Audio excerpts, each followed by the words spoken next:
ချစ်သူဓမ္မမိတ်ဆွေများအားလုံးမင်္ဂလာရှိသောကဘာသုံးပြက်ကတိနှစ်တပထမဆုံးနေ့ရဲ့ပထမဆုံးရက်မှာမင်္ဂလာပေါင်းနဲ့ခါညောင်ပြည့်စုံနိုင်ကြပါစေ။ဦးဇင်းဒီနေ့တရားချစ်သူဓမ္မမိတ်ဆွေများကိုမျှဝေပေးလို့တဲ့မြတ်စွာဘုရားရှင်ဟောမိန့်တော်မူတဲ့ဘုရားစကားတော်တရားဓမ္မတစ်ပုဒ်ကတော့ခုတ္တကနိကေဓမ္မပဒပါဠိတော်လာယမကဝတ်ပထမဦးဆုံးဝတ္ထုဖြစ်တဲ့သက္ကုပါဠထေရဝတ္ထုတရားဒေသနာဖြစ်ပါတယ်ထိုတရားဒေသနာဓမ္မပဒပါဠိတော်ရဲ့ဂါထာပါဠိကတော့မနောပုပ္ပင်္ဂမဓမ္မမနောတိဋ္ဌာမနောမေယမနတာစေပဒုဋ္ဌေနပါတတိဝါကရောတိဝါတတောနံဒုက္ခမနွေတိစက္ကံဝါဝဟတောပတင်မြတ်စွာဘုရားရှင်ရဲ့စကားတော်နှုတ်တော်ဓမ္မစက်ဖြစ်ပါတယ်မိမိတို့ကိုယ်တိုင်အတိပ္ပယ်နားမလည်သေးဘူးဆိုရင်တော့မှထို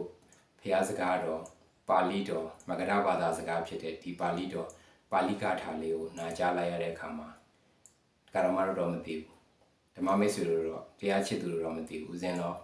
အင်မတန်စိတ်နှလုံးကြည်နူးမှုဝမ်းမြောက်မှုလေးဖြစ်ပါတယ်မြတ်စွာဘုရားနှုတ်တော်အတွက်ဓမ္မစက်နှုတ်တော်နဲ့ဟောမိန့်တော်မူတဲ့ဘုရားစကားတော်ဦးဇင်းတို့တရားချစ်သူတို့ရဲ့ကိုမိမိတို့ရဲ့နှုတ်နဲ့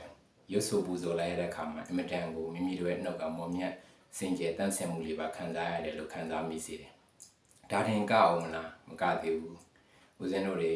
ဒီဓမ္မပဒပါဠိတော်မြတ်စွာဘုရားရဲ့နှုတ်တော်ဓမ္မစက်ဒီဂါထာပါဠိရဲ့အနက်အဓိပ္ပာယ်အချင်းချုပ်ကလေးကိုသိလိုက်မှဆိုရင်အင်မတန်လေးနဲ့ကျယ်ပြန့်ပြီးတော့ဒီတရားတွေကိုအခြေတည်ပြီးတော့တရားတစ်ပုဒ်တစ်ပုဒ်ကိုအခြေတည်ပြီးတော့ဦးဇင်းတို့တွေနှလုံးသွင်းအာရုံပြုစူးစမ်းလိုက်မယ်ဆိုရင်လောကုတ္တရာအမြင့်ဆုံးချမ်းသာဖြစ်တဲ့မချမ်းသာဖို့ချမ်းသာနိဗ္ဗာန်ထီကိုရောက်စေတဲ့ရစေနိုင်တတ်တဲ့လမ်းညွန်ကောင်းအဆုံးအမကောင်းလေးတစ်ခုဖြစ်သွားနိုင်တယ်လို့လောကုတ္တရာအထွတ်ထိပ်တာမကလောကီအထွတ်ထိပ်နေတယ်မိမိတို့ရဲ့တရားတော်မတို့ရဲ့နေစဉ်ကျင့်လျာဘဝတွေမှာတရားချစ်သူတို့နေစဉ်ကျင့်လျာဘဝမှာဒီတရားအဆုံးအမတစ်ပုဒ်လေးတပုဒ်ကိုလက်တွေ့အသုံးချမယ် practically လက်တွေ့အသုံးချမယ် apply လုပ်မယ်ဆိုလိုက်လို့ရှိရင်တရားတော်မတို့အင်မတန်ကြိုးများကြအောင်ကိုဒီကာထားရဲ့အနည်းချုပ်မြန်မာပြန်ဆိုလို့ရင်အနက်ဒိဗ္ဗေလေးကိုဒီကရမတော့အာယုံပြုကြရအောင်နော်ပထမဂါထာအကြောင်းလေးဖြစ်တယ်မနောပုပ္ပင်္ဂမဓမ္မမနောတိဋ္ဌာမနောမေယပုပ္ပကမဆိုတာဒါရှည်သွားပေါ့နော်အဲ့လိုဆိုတော့ဆိုရင်အနည်းချုပ်ကစိတ်ကရှည်သွားပဲတဲ့ဓမ္မစိတ်တရားတို့ကရှည်သွားပဲဘယ်မှာလဲဆိုရင်မနောဆိုရယ်စိတ်တရားရှည်သွားပဲဘယ်တရားတွေထဲမှာလဲမနောဆိုရယ်စိတ်ကရှည်သွားတော့ဆိုတော့ဒီကရမတို့သိပြီးသားကြားဘူးပြီးသားပဲဦးဇင်းတို့တွေမှာသူရဲ့လို့ငါရဲ့လို့ဘုန်းကြီးရဲ့ယဟန်ရဲ့ရှင်သာမဏေလူတကာတော်မှယောက်ျားရဲ့မိန်းမရဲ့လို့မရှိဘူး။ဘာမှမရှိတာလေ။ပညာသဘောအဖြစ်တော့ရှိတယ်နော်။ပရမတ္ထသဘောအဖြစ်မရှိဘူးလို့ဆိုလိုတာ။ပရမတ္ထသဘောအဖြစ်ဦးဇင်းတို့ယုဒ္ဓမနန္ဒမတွေပဲ။ငါခန္ဓာငါဆွဲကိုဦးဇင်းတို့ဖြုတ်ကြမယ့်အခါမှာငါဆွဲကိုပြုတ်တဲ့အခါမှာပဲတရားအထုတ်တဲ့အခါမှာခရီးရောက်ပေါင်းမြောက်မှုဖြစ်အောင်လို့မြတ်စွာဘုရားဆုံးမနဲ့တရားပြဆရာတော်တန်ဃာတော်ရှင်လူမြတ်တို့ကဟောပြဆုံးမှာတာမှာဒါဦးဇင်းတို့ကသူရဲ့ငါရဲ့ယောက်ျားရဲ့မိန်းမရဲ့မရှိဘူးယုံနဲ့နံပဲရှိတယ်ဆိုတော့ယုံနဲ့နှစ်ပါးလို့ဆိုမိန့်တော်မူကြတယ်အဲ့ဒီယုံနဲ့နှစ်ပါးကိုပဲခန္ဓာအဖြစ်ဆိုလိုက်မယ်ဆိုရင်ခန္ဓာ၅ပါးလို့ဆိုကြတယ်ဒီခန္ဓာ၅ပါးမှာနံပါတ်1ယုတ်ခန္ဓာတစ်ပါးနဲ့နံပါတ်2ကနေနံပါတ်5အထိ၄ပါးသောခန္ဓာနာမ်ခန္ဓာတွေလို့ခေါ်တယ်နာမ်ခန္ဓာ၄ပါးပေါ့အဲ့ဒီနာမ်ခန္ဓာ၄ပါးအထဲမှာပဲဒါအဘိဓမ္မာသင်မှုတဲ့တရားချစ်သူဓမ္မမိတ်ဆွေတွေဆိုတော့ကြားဘူးပြီးသားသိဘူးပြီးသားဖြစ်မှာပါအချင်းချုပ်အဖြစ်ဆိုရင်ဒီနံခန္ဓာ၄ပါးမှာဦးဇင်းတို့ရှေ့၃ပါးကြတော့နံပါတ်1 3 4ဆိုရှေ့၃ပါးကဒါစေတသိက်တရားတွေလို့ခေါ်တယ်ဝေဒနာစေတသိက်ဝေဒနာခန္ဓာပညာစေတသိက်ပညာခန္ဓာဝေဒနာပညာဆိုတဲ့စေတသိက်2ပါးကလွယ်ပြီးကျန်တဲ့စေတသိက်52ပါးမှာကျန်တဲ့အပါသော50စေတသိက်တရားသင်္ခါရခန္ဓာလို့ခေါ်တယ်ဒါနံခန္ဓာအလျား3ပါးနောက်ဆုံးနံခန္ဓာကတော့ဦးဇင်းတို့စေတသိက်မဟုတ်တော့ဘူးသူကစိတ်မှာဝိညာဏခန္ဓာလို့ခေါ်တယ်ဝိညာဏခန္ဓာဆိုတဲ့ဒီစိတ်တရားကအရာရာမှာရှိသွားပဲဒီစေတသိက်52ပါးလုံးရောဒီစိတ်ဆိုရင်အကျဉ်းအပြည့်89ပါးအကျဲ121ပါးတော့ဒီစိတ်တရားဒါနံခန္ဓာ၄ပါးထဲမှာသူကရှေ့သွားကောင်းဆောင်ပဲစိတ်တင်အကြီးမှုရှိတယ်စိတ်ဖြစ်အရာရာမှာပြီးစီးကုန်တယ်အကယ်၍ပြစ်မှားလို့တဲ့စိတ်နဲ့အကယ်၍ဒကာဓမ္မတို့ပြောဆိုမယ်ပြုလုပ်မယ်ကြံစီမယ်ဆိုလို့ရှိရင်ဒါဒကာဓမ္မတို့တွေမှာ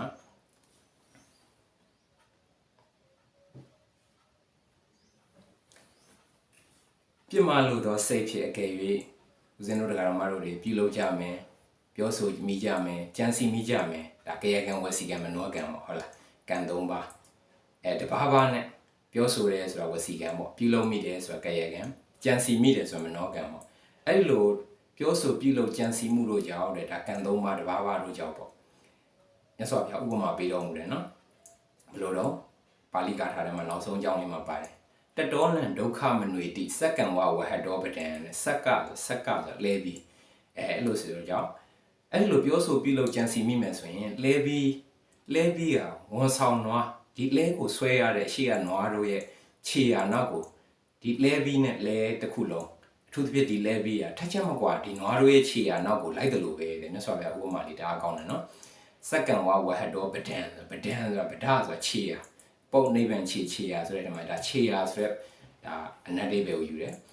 ဗဒံခြေရဘဲခြေရလဲနွားတို့ရဲ့ခြေရနောက်ကိုအစင်လိုက်ပြီးတကယ်တော့တဲ့အဲ့ဒီလိုပဲဒါမြတ်စွာဘုရားဥပမာဒါအကောင်းတယ်နော်တတောနံဒုက္ခမနွေတိဆိုဒုက္ခအနွေတိဆိုတာအနွေတိဆိုတာအစင်လိုက်တယ်ဒုက္ခဆိုတာဆင်းရဲဘယ်ဆင်းရဲလဲဆိုတာထိုသူတို့အဲ့ဒီလိုပြုလုပ်ပြောဆိုကြံစီမိတဲ့လူတွေနောက်ကိုဒီဆင်းရဲကအမြဲတမ်းလိုက်နေမယ်အင်မတန်ကောင်းတဲ့တရားနော်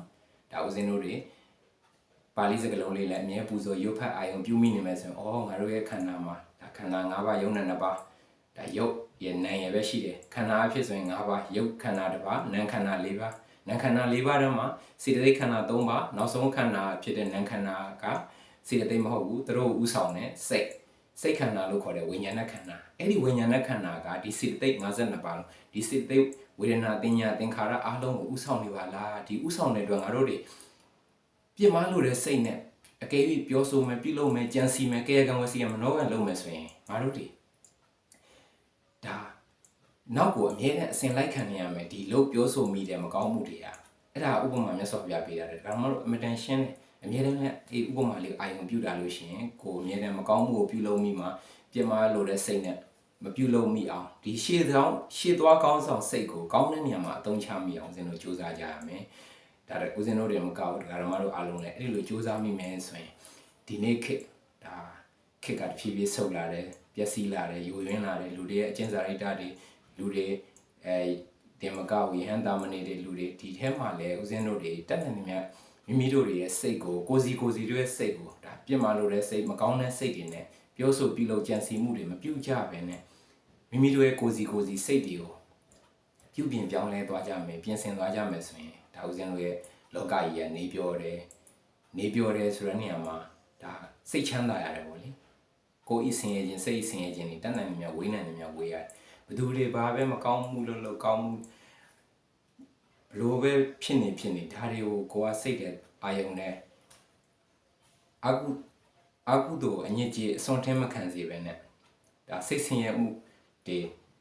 အဖြစ်မခံတော့ပဲနဲ့ဦးဇင်းတို့တွေတတ်နိုင်တာပါလေမေတ္တာပို့ပေးမယ်ကျမ်းမာကြပါစေချမ်းသာကြပါစေချမ်းသာကြပါစေချမ်းသာကြပါစေဘေးရန်တွေကင်းရှင်းကြပါစေကိုယ်ဆင်းရဲစိတ်ဆင်းရဲဒုက္ခတွေနဲ့အမြန်ဆုံးလွတ်ကင်းကျမ်းမာချမ်းသာခြင်းသို့ရောက်ကြပါစေဒါအတိတ်ကအကြောင်းအားလျော်စွာတန်တရာအဆုံးစားမထင်တဲ့ရှည်လျားလားစွာတဲ့တန်တရာဘဝတစ်ခုကဘဝတွေကအကုသို့အပြည့်ကျွေးတွေပါခင်ဒီဘဝဒီမြပဲကြည်ပြီးတော့ဒါကိုယ်ကြီးကျမ်းမာရင်စိတ်ချမ်းသာခြင်းမြန်ဆုံးပြေဝနိုင်ရပါစေပြေဝရပါလို့ဤလို့ကိုယ့်ကိုယ်အတွက်လည်းဆုတောင်းမယ်အများအတွက်လည်းမေတ္တာပို့ပေးမယ်ဆုတောင်းမေတ္တာပို့တာပေးကြရင်တော့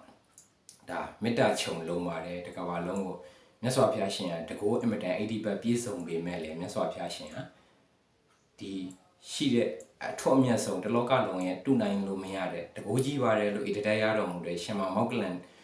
်လို့တပည့်မျိုးထပ်တော်မှာများစွာတာလွန်မယ်ဆိုတာပြောစရာမလိုဘူးအဲ့ဒီလိုမျိုးတကော80ပတ်များစွာကြီးလွန်တဲ့အစွမ်းတကောထပ်တော်မူတဲ့မြတ်စွာဘုရားရှင်တော်လို့မဟာပုရိသအမတန်အာဃာယောက်ျားပုဂ္ဂိုလ်မြတ်တော်မှာ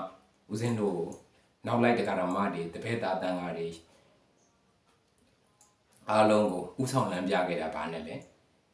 ငါဖះရှင်ငါကိုတော်မြတ်ကရှေ့ကနေဥဆောင်လမ်းပြကောင်းနေနဲ့လမ်းပြတော်မူတယ်ဒါမတ်ဖို့နိဗ္ဗာန်ထိလမ်းကြောင်းနေမကောက်ဘူးအစကနေဦးဇင်းတို့သတိထားကြည့်လိုက်မယ်ဆိုရင်ဘာသွားတွေ့ရလဲဆိုတော့တက္ကရာမတော်မသိဦးဇင်းသွားပြီးသတိထားကြည့်မိတာဘာတော့ဆိုတော့မြတ်စွာဘုရားရှင်ရဲ့အကြောင်းတော်ဖြစ်တော်စဉ်ကိုလေ့လာလိုက်ဗုဒ္ဓဖြစ်တော်စဉ်မှာဆိုရင်ဆက်စဦးဆုံးဖះဖြစ်ပြီးကာစလေးမှာပဲဒါတက္ကရာမတို့လည်းကြားဘူးပြီးသားဒါအောင်ရင်ကြီးရှိပါအောင်တော်မူတယ်ဒီအောင်ရင်ကြီးတွေမှာဆိုလို့ရှိရင်ဒါတက္ကရာမတို့များစွာတွေ့ရလိမ့်မယ်ဒါများစွာသောအောင်ရင်ကြီးကိုအောင်မြင်တော်မူတယ် ဒါမန်နက်တွေကိုအောင်တယ်စိန်စမာနလိုအမျိုးသမီးကိုအောင်တော်မူတယ်တခြားသောဒါရက်ခဘလူးတွေလည်းအောင်တော်မူတယ်ဒီလိုတကိုးကြီးတဲ့ကိုယ့်ထက်အစွမ်းလာပြိုင်နဲ့ကိုယ်လာနှောက်ယှက်ပေးတဲ့ဒီလိုပုံကိုမျိုးတွေတကယ်အာကအသက်ဖြတ်ခြင်းရုပ်ရင်ကြမ်းတမ်းနေဆိုတော့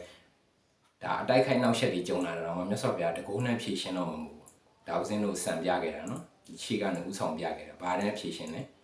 မေတ္တာဓာတ်နဲ့ဖြည့်ရှင်းပြီးတော့မေတ္တာလက်နက်ကိုကင်ဆွဲပြီးတော့ဒီမေတ္တာလက်နက်နဲ့အနိုင်ယူတော်မူခဲ့တာမြတ်စွာဘုရားနော်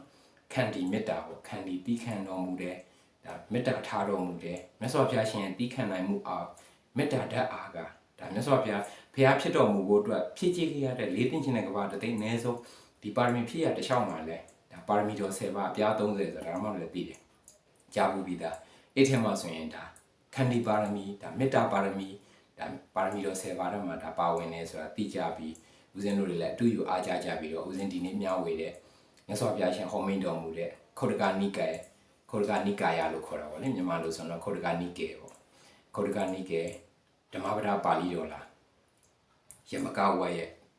ပထမဦးဆုံးဂါထာတော်တုတ်တော်ဖြစ်ဂါထာတော်ဖြစ်တဲ့ဒါသက္ကုပါလထေရဝတ္ထု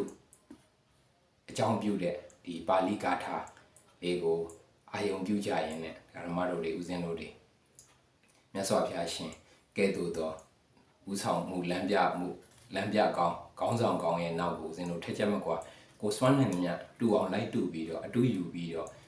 မြတ်စွာဘုရားရဲ့ဟောမိန်နဲ့လမ်းပြတော်မူတဲ့လမ်းကြောင်းတွေတိုင်းဦးဇင်းတို့တွေရှောက်လန်းကျင့်သုံးသွားကြမယ်ဆိုရင်ဘသူတွေဆင်းရဲချမ်းသာအားလုံးကကျင့်သုံးတဲ့လူရမယ်ကြိုးစားတဲ့လူရမယ်အားထုတ်တဲ့လူအောင်မြင်မယ်အဲ့ဒါကိုလက်ကင်ထားနှလုံးသွင်းပြီးတော့ထိုမကြိုးစားပြမကျင့်သုံးပြကြသေးလို့မိုက်တွင်းနှံ့နေကြတဲ့ပုံကိုယ်တွေအတွက်လည်းတနာကရုဏာတက်ပြီးတော့တခြားသောဒုက္ခရောက်နေကြတဲ့သူအပေါင်းအတွက်လည်းမေတ္တာတွေပို့သားကြရင်လည်းအားလုံးမေတ္တာတက်တွေလွှမ်းခြုံပြီးတော့ဦးဇင်းတို့တွေကိုစီလောကီလောကုတ်နှစ်ဖြာသောအောင်မြင်မှုအလီလီကိုစုခုရရှိနိုင်ကြပါစေလို့မေတ္တာပို့သားနှုတ်ခွန်းဆက်တာပါတယ်နောက်ထပ်ဗီဒီယိုတွေမှာတရားဗီဒီယိုလေးတွေမှာပြန်ပြီးတော့ဆုံတွေ့ကြရင်တရားအတူလေးတွေကိုဦးဇင်းလည်းကိုယ်တိုင်ဆွမ်းနိုင်နေများလေးလာမိမှတ်သားမိကြံစမိတဲ့ဟာကိုမြတ်စွာဘုရားရှင်ရဲ့ဟောမိန်တဲ့နှုတ်တော်ရဓမ္မဆက်ဖះအဆုံးမှာတရားတော်လေးနဲ့နိုင်စားပြီးတော့ဆရာတော်ဘုရားကြီးတွေဟောမိန်တဲ့တရားလေးတွေနာဘူးမှတ်သားမှုပြီးတဲ့ဖះရှင်ရဲ့အဆုံးအမစကားလေးတွေနဲ့ဆရာတော်ကြီးတို့အဆုံးအမတွေဦးဇင်းကပြန်ပြီးတော့တဆင်ပြန်လဲမျှဝေခြင်းဖြစ်ပါတယ်ဦးဇင်းကိုယ်တိုင်လည်းစာပေလေးလာနေတဲ့စာတင်သားတာမင်ညောင်ညယဟန်တစ်ပါးဖြစ်ပါတယ်ယဟန်တစ်ပါးပဲဖြစ်တာပါဒါကြီးကြီးပါမှဓမ္မဂတိကရဲ့လို့လဲတရားပြဆရာရဲ့လို့လဲမဟုတ်ပါဘူးမဟုတ်သေးပါဘူးဦးဇင်းလည်းစူးစမ်းဆဲပါဒါဦးဇင်းကကိုတီးဒီလောက်လေးကိုဓမ္မဒါနကုသိုလ်ဖြစ်ပညာဒါနပါရမီဖြစ်ပြန်ပြီးတော့တဆင့်ပြန်လဲမျှဝေခြင်းများတာပါအားလုံးကိုစိတ်နှပြချမ်းသာချမ်းသာကြပါစေနောက်ထပ်တရားဗီဒီယိုတို့လေးတွေမှာပြန်လည်ဆုံစည်းရင်တရားဆွေးနွေးသင်ယူကြရင်နဲ့ပညာဉာဏ်တွေအားကြီးပြီးတော့တရားတော်တိုင်းလက်ခံကျင့်သုံးအားထုတ်နိုင်ကြပါစေ။ကျမ်းမာချမ်းသာကြပါစေ။တရားချစ်သူသူတော်စင်များအားလုံးသာဓု